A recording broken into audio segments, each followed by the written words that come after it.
If you were a Star Wars fan growing up in the 2000s, you were living in what I like to call the golden era of Star Wars games. LucasArts, video game publishing company created by George Lucas himself, was just pumping out banger after banger after bang. Oh.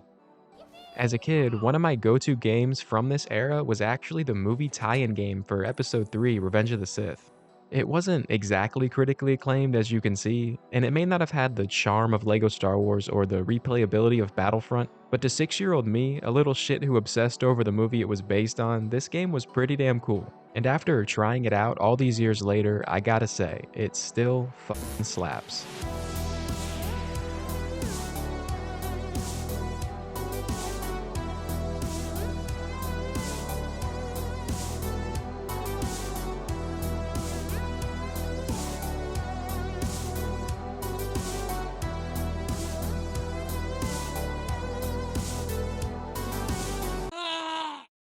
I think my favorite thing about Revenge of the Sith is that it's not like most other movie tie-in games. It's not some effortless cash grab that you'd find in the depths of the Walmart bargain bin.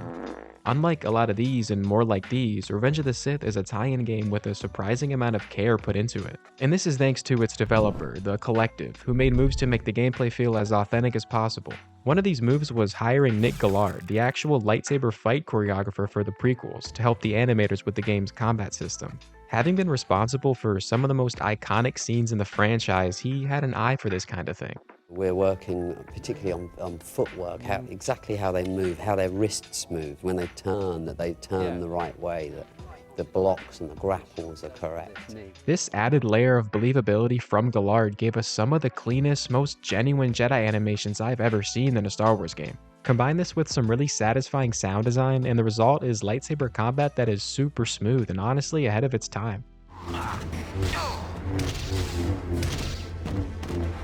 And even better, I didn't just move like a Jedi, I was forced to play like one too. What could have just been mindless button mashing, or whatever in God's name this is actually a pretty thoughtful lightsaber combat system, my second favorite behind Jedi Survivor. Patience is everything in this game. I learned this the hard way early on against Count Dooku. If you rush into a fight aggressively, you'll pay for it. Once I started parrying, dodging, and waiting for the right moment to hit the right move, everything clicked for me and I felt like a Jedi.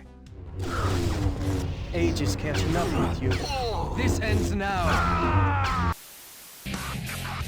Star Wars Episode 3, Revenge of the Sith, the video game. Before you see the movie, live it.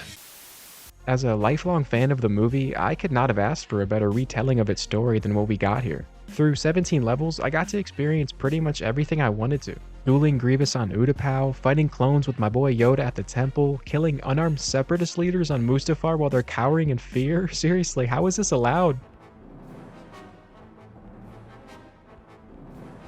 Is that legal? But I think what made this game so memorable for me were honestly the parts that weren't even in the movie. Felt like the Jedi Temple invasion didn't get enough screen time. There's an entire level of that. Wanted to see Anakin and Mace Windu fight just a little bit before Mace got chucked out the window? Here you go. These little add-ons to the events of the movie kind of make this game feel, in a way, like the director's cut of Revenge of the Sith we never got. There's a whole level in this game that's taken straight out of a deleted scene, which I thought was really cool.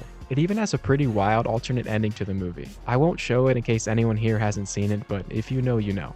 After finishing the story, I was surprised by how many times the devs went out of their way to add more depth to an already complete film. This could have just been a one-to-one copy of it and I wouldn't have complained, but there are things you can only experience in this game that give it this separation from the movie that not a lot of tie-in games have. A majority of the enemy types that I fought were created by the developers just for this game, and they look sick. Again, nobody asked them to do this, but they did it anyway, and I love them for it.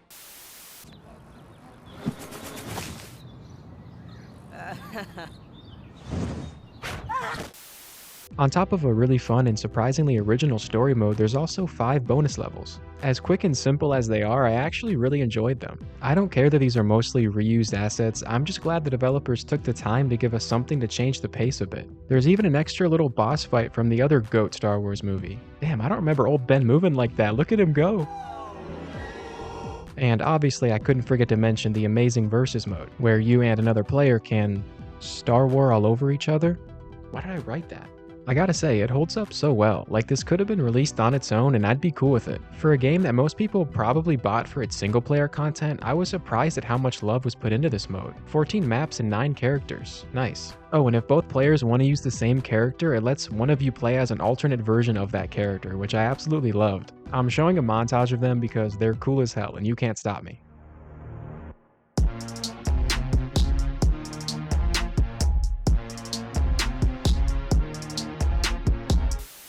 I think, given the insane run LucasArts was on at the time of this game's release, it sorta gets lost in the shuffle a bit. I'm even guilty of that myself, honestly. I revisit Battlefront and LEGO Star Wars all the time, but I haven't touched Revenge of the Sith in years. But after finally pulling it out and playing with it again, I was reminded of how special it really is. It's an incredibly fun game, based on an incredibly fun movie, made by people that genuinely cared about it, and that's all I really needed it to be.